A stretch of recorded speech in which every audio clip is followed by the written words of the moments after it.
Today I'm playing The Freshman again in Choices, book number 1. We're playing chapter 3, which is called The Assistant. After you get off the phone with your parents, you meet up with your friends in the kitchen. Cinnamon, is everything okay? I don't think so. My family is broke. What started off as the best week of my life just turned into a nightmare. We can't lose you. We've bonded. I guess there's only one thing to do now. I have to find a way to stay. I'm not going down without a fight. Heck yeah, that's the spirit. Maybe you could get a job? No offense, but tuition runs like $50K a year here. Minimum wage isn't going to cover that. There's got to be some way you can stay. I mean, I'm here on a football scholarship. I don't think I'm exactly what the football team is looking for. Maybe not, but I'm sure there are other scholarships available. Not a bad idea, Chris. It might be worth a trip to the financial aid office to check it out. I was just about to leave anyway. I'll go with you. That'd be great. I could really use a friend there with me. As you turn to follow Caitlin out the door, Chris catches you by the arm. You're going now? Of course, there's no time to waste. A girl's life is on the line. Caitlin's being a little dramatic, but it is pretty urgent. Chris glances at Caitlin and turns quickly back to you. I feel like we've barely gotten to know each other. And if this is going to be one of our last days together, at least let me walk with you over to the financial aid office. You can stop on the way for coffee or something. A coffee might not be the worst idea. It'll give you the energy to face whatever horrors await in the financial aid office of town. I can always meet you there. So, let me walk you? Well, I could use a pick-me-up. Honestly, spending time with you sounds like just what I need to get ready for this meeting. Perfect. Coffee's on me. Don't keep me waiting too long, okay? See you in a bit. You and Chris head out of the suite and down to the bustling quad. As you and Chris step into the quad, there's a moment of quiet between you. So, how are you feeling about everything? Honestly, kind of whiplashy. I feel like I had just got here. I haven't actually gotten to do anything yet. Yeah? What is it you want to do? I hope that I'd at least get a kiss in front of the statue. You point at the statue in the middle of the quad. Seriously? What? I heard it's a heartfelt tradition for couples to share a kiss in front of it. It's supposed to be lucky. Chris grins and grabs your hand, tugging you toward the statue. Chris, what are you? Before you can finish, he swings you around and presses a searing kiss to your lips, wrapping an arm around your waist. Just as you feel yourself melting into his touch, he pulls away. What do you think? Feeling lucky enough? I sure hope so. I'm gonna need all I can get today. You walk on a little further, finally stepping into the campus coffee shop and place your orders. True to his word, Chris pays, then the two of you find a table to sit at. You tap your nails against the table anxiously until Chris covers your hand with his own. Still nervous, huh? A bit, and I don't think the caffeine buzz is doing me any favors. You've got nothing to be nervous about, Cinnamon. How do you figure if this meeting with the advisor doesn't go well? But it will go well, Cinnamon. I know it. Yeah, but how? Because you're smart and passionate and you really, really want to be here. And I can see that after only knowing you for a couple days, this advisor person should be able to see it in a heartbeat. Chris gives your hand a squeeze and you feel your face flush. Chris. Besides, if they don't give you the scholarship, I have a feeling Caitlin will kick their butts into next week. Oh, Caitlin, she's probably waiting for me. Right, we should get you over there. My mom always says, the best first impression is one that happens on time. Thanks, Chris. I didn't realize it at the time, but I think I really need this. Yeah, I think I did too. I'm glad we got to spend more time together. And I'm looking forward to getting to know you much, much more. Because you're not going anywhere, right? You look up at the resolve in his eyes and give him an affirming nod. Right.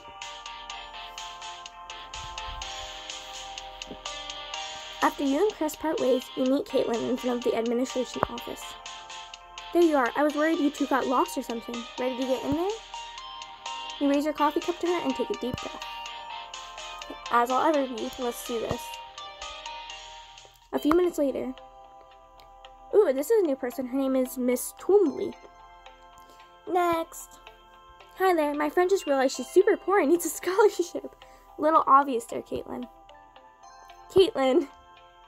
What? It's true. Besides, if we're trying to get this done fast, we've got to cut right to the chase. Let's see here. Any special skills? Actually, I'm a scholar. I was the valedictorian at my high school. What? How come you never told me you're a huge nerd? Just because I happen to get great grades doesn't mean I'm a nerd. Whether you're a nerd or not, all of our academic scholarships have already been distributed. There has to be something. Well, there is one thing, but I'm not quite sure you'd be up to it. Thanks for the vote of confidence. It's nothing personal, it's just, well, we do have one research assistant position open. It would pay for your tuition, plus room and board. But it's for Professor Vasquez. Professor Enrique Vasquez, the famous author, The Names of All Lost Things is one of my favorite books ever. Working for him would be amazing. Spoken like someone who's never met the man. Professor Vasquez has taken over a dozen assistants in the last 5 years. None has lasted more than a week. Until now. That's what they all say. The thing about me is I'm special. Believe me, honey, the real world doesn't care how special you are, and Professor Vasquez certainly won't. Good luck. You'll need it. A few minutes later, I think this is the place. Time to make my first impression. Hello? Oh, it's the same guy we saw at the quad. You're the guy I saw across the quad the first day. Wait. Are you Professor Vasquez? Guilty as charged, and you are? Your new assistant, Cinnamon. Anything you want, I'm your girl. Great, because I could really use an Americano. Sure thing, I'm at your service. Perfect, there's a little shop downtown that really knows their... Your conversation is interrupted as a voice shouts from down the hall. James, I've lost my latest pages again. Get in here and help me find them. I'd better get on that. Wait, so you're not Vasquez? Looks like you caught me. Too bad, I was really looking forward to that coffee. If you're not Vasquez, then what are you doing here? Professor Vasquez is my mentor. He helps me with the play I'm writing. I help him with odds and ends while he's between assistants. I'll let him know you're here. As James leaves... Okay, so his name is James. As James leaves, a notebook falls from his backpack onto the floor. Caitlin surreptitiously snatches it up and reads the cover. Looks like someone dropped the script for his play. Should we run after him? I'm sure he'd want it back. Yeah, but if we did that, we never get to read it. Caitlin eagerly flips through the pages. Blah, blah, class disparity, blah, blah, working conditions in Victorian London. London. Oh, here's something good. Caitlin, I'm not sure James would want you looking through that. This is getting juicy. Apparently James has a creative imagination. What are you talking about? I'm not sure I would show you. It might warp your innocent mind. Caitlin, this is hot stuff. Tell you what, one-time offer. You and I can do a little line reading. What do you say? Come on, don't read it. Aw, you're no fun. Anyway, I should probably get going. Good luck with Vasquez, okay? As Caitlin leaves, you hear the sound of footsteps approaching. Oh, this is Professor Vasquez. Who is making all this racket out here? James follows the professor as he storms up to you. We were practically whispering. Professor, allow me to introduce your new assistant, Cinnamon. Assistant? What a joke. Have you ever assisted anyone before, Cinnamon? I mean, not professionally, but I like to think of myself as helpful. My last assistant thought she was being helpful. Right up until the moment she helpfully lost a flash drive containing 3 months' worth of work. And then there was the assistant before her. He thought it would be helpful to hum while he dusted my office. That cacophonous melody was rattling around my head for weeks. I couldn't write a word on my new novel. And then there was the last guy. He had a distracting sense of fashion. So many stripes. How terrible for you. Terrible is an understatement. Do you think Faulkner had to deal with such distractions? His family afforded him the peace and quiet of their barn. He got quiet solitude. All I get are assistants. I understand, but I won't be like your other assistants. And why exactly is that? I'm different because...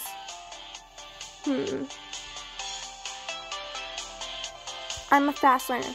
Everyone makes mistakes, but I never make the same one twice. Won't you listen to a word I said? Around here, one mistake is grounds for immediate termination. Get out. You turn and take a step toward the door. Then you stop and look back at him. No. No? I won't get out. I'm going to stay. Yesterday was incredible. I made friends faster than I ever have before. I may have even met the love of my life. I can't just walk away from this. I know in my heart that this is where I need to be. And I'm not going to let some angry old man ruin that. Listen to you. Reactive, angry, entitled. You're a caricature of your entire generation. As he says the words, Professor Vasquez stops for a moment, and then, which actually makes you exactly the person I'm looking for, after all. What? I'll explain later.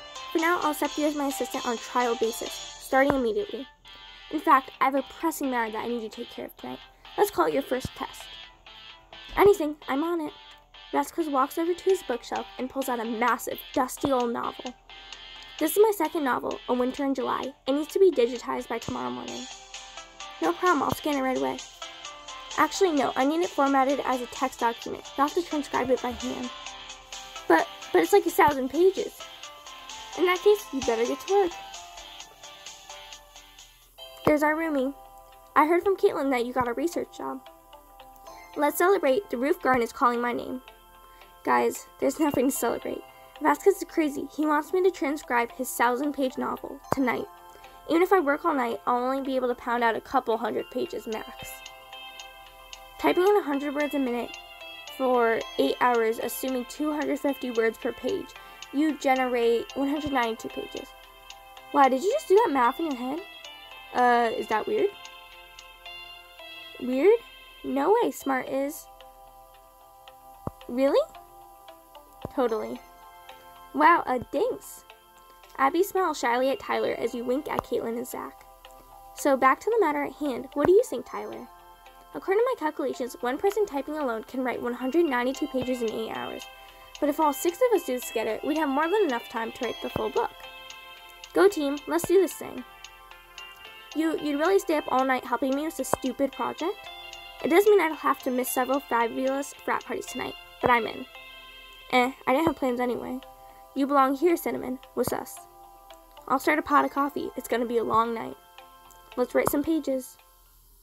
I can't believe they would do that for us. If you want to see Chapter 4 and the rest of this book, let me know down below, and, just let me know anything down below in the comments. Subscribe, turn the notification bells on, and thank you for 6 subscribers so far. Bye, guys.